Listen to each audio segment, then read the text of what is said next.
తెలంగాణ ముఖ్యమంత్రికి నమస్కారం.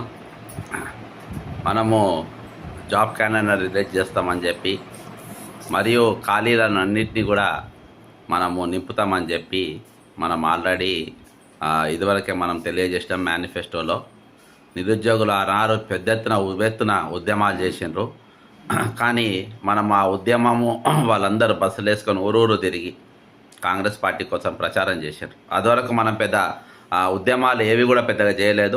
ప్రజలను ఆకర్షించుకునేటట్టుగా మన ఉద్యమాలు కాళేశ్వరం మీద కానీ తెలంగాణ పైన జరిగిన దోపిడీ మీద కానీ ఏమైనా పెద్ద ఉద్యమం మనం చేయనప్పటికీ మనకు కాంగ్రెస్లో ముఖ్య నాయకులకు కూడా చాలామందికి 30 సీట్ల కంటే ఎక్కువ రావనే అపనమ్మకం ఉండేది. కానీ కొంతమంది మాతో పాటు చాలామంది మమేకమై ఉద్యమంలో పాల్గొన్నారు. ముఖ్యంగా ఎన్నికల ప్రచార సమయంలో నిరుద్యోగులు చేసినటువంటి కాంగ్రెస్ పార్టీకి ఫేవర్గా చేసిన ప్రచారం దానికి మనం ఎక్కడ కూడా తక్కువ చేయలేం. ఎందుకంటే ఈరోజు అధికారంలో ఉన్నాం. మనం ముఖ్యంగా వాళ్ళను గుర్తు చేసుకోవాల్సిన అవసరం ఉన్నది. ఈరోజు దాదాపు 1, 2, 3 గ్రూప్ 1, గ్రూప్ 2, గ్రూప్ 3 మూడిట్లలో కూడా ఉద్యోగాలు పెంచాలి.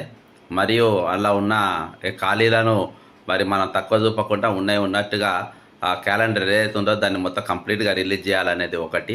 సెకండ్, 46వ జీవో వెంటనే రద్దు చేయాలని ఆల్రెడీ ప్రభుత్వం వచ్చిన 10 రోజులకెళ్ళే మేము ఆ రోజు వాళ్ళ బాసలుగా నిలబడి 46వ జీవోకు మేము మద్దతుగా నిలబడ్డాం.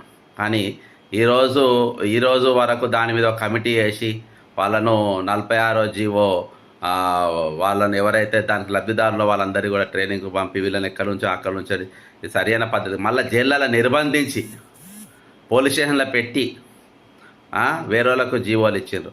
ఈరోజు 46వ జీవో లబ్ధిదారులు 50, 60, 70 మార్కులు వచ్చిండ్రు. ఈరోజు వాళ్ళు ఏమంటున్నారు, మీ ముఖ్యమంత్రి కూడా 46 జీవో అసంటోడే కాబట్టే ఇట్లా మాట్లాడుతుండ్రు,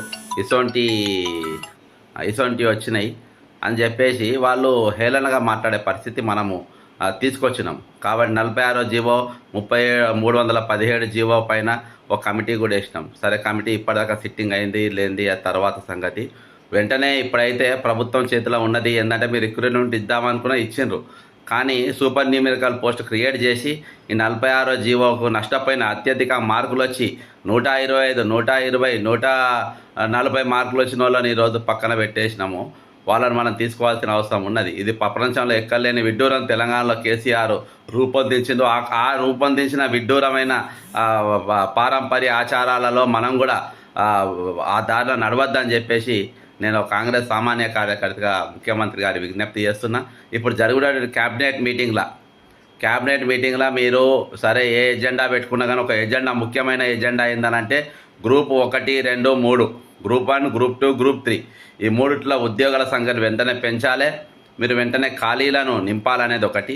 ఇంకోటి, మన గురుకుల జరిగినటువంటి మీరు ఏదైతే రిక్రూట్మెంట్ చేపట్టినరో 1:2 పిలిచిండ్రో అందులో మిగతా 1 కూడా పిలిచి మీరు ఏదైతే ఆర్డర్లో వాళ్ళని పిలిచిండ్రో ఆర్డర్ ప్రకారము పిలవకుండా వ్యతిరేకమైన ఆర్డర్ పిలవడం వల్ల ఈరోజు ఇంకో 4,000 పోస్టులు ఖాళీగా అట్నే ఉన్నాయి. ఈ పోస్టులు ఖాళీగా ఉండడం వల్ల రేపు జరగబోయే నష్టం ఏందనంటే రేపు అకాడమిక్ ఇయర్ స్టార్ట్ అవుతున్నప్పుడు స్టాఫ్ ఉండదు. స్టాఫ్ లేక వాళ్ళు చదివినలేరు. ఈ 10 సంవత్సరాలు అదే దుకాణం నడిచింది. అందుకనే గవర్నమెంట్ స్కూళ్ళు, గవర్నమెంట్ కాలేజీలు, గవర్నమెంట్ యూనివర్సిటీలు పడిపోవడానికి ప్రధానమైన కారణమైంది. కాబట్టి నేను ముఖ్యమంత్రి గారికి విన్నవించుకునేది ఏంటంటే వెంటనే ఆ మిగిలిన పోస్టులను 4,000 పోస్టులను కూడా వీళ్ళు వెంటనే భర్తీ చేయాలి.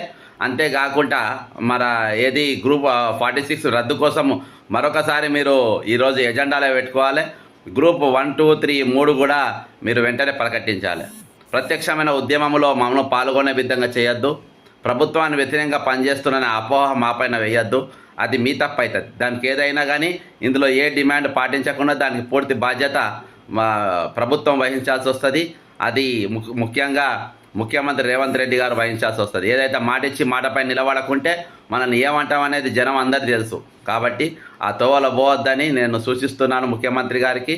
మీరు వెంటనే ఈ 3 ప్రధానమైన డిమాండ్లను మీరు ఇది చేయాలి.